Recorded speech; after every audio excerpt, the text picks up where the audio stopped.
શક્તિ જિલ્લામાંથી એક ચોંકાવનારો કિસ્સો સામે આવ્યો છે।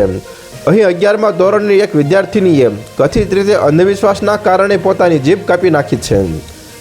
જિલ્લાના દેવરઘાટા ગામની અછારિયા પાલીમાં 16 વર્ષની છોકરીએ પોતાની જીભ કાપીને ભોલે બાબાને સમર્પિત કરી દીધી છે। મંદિર પરિસરમાં લોહી ફેંકાયેલું છે। તેણીએ પોતાને મંદિરની અંદર બંધ કરી દીધી છે અને ધ્યાન કરવા બેઠી છે। મામલો ડામરા પોલીસ સ્ટેશન વિસ્તારનો છે। સોમવારે સવારે 7 વાગ્યે વિદ્યાર્થીનીએ તેની જીભ કાપીને પોતાના ઘરની નજીક તળાવના કિનારે ભોલે બાબાના મંદિરમાં સમર્પિત કરી। વિદ્યાર્થીનીએ એક નોંધ પણ લખી છે। જ્યારે પોલીસ અધિકારીઓએ ઘટનાની માહિતી મળી તો વહીવટી અધિકારીઓની ટીમ સાથે ઘટના સ્થળે પહોંચી ગયા, પરંતુ તેમને મંદિરની અંદર જવા દેવામાં આવ્યા ન હતા। તે જ સમયે ગામના લોકોએ મંદિરને ઘેરી લીધું હતું। બાળકીના માતા પિતાને પોલીસ અને પ્રશાસનના અધિકારીઓએ સમજાવ્યા અને તેને હોસ્પિટલ લઈ જવા કહ્યું, પરંતુ વિદ્યાર્થીનીના વાલીઓએ સ્પષ્ટ ના પાડી દીધી છે।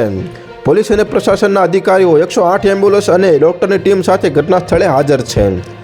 તો હાલ અત્યાર માટે આટલું જ મિત્રો। ફરી મળીએ નવી અપડેટ સાથે। તે પહેલાં વિડીયોને લાઇક કરી ન્યૂઝ ચેનલને સબસ્ક્રાઇબ કરી દો અને પાસ આવેલું બેલ આઇકન પણ દબાવી દો, જેથી તમને નવી ખબરો મળતી રહે।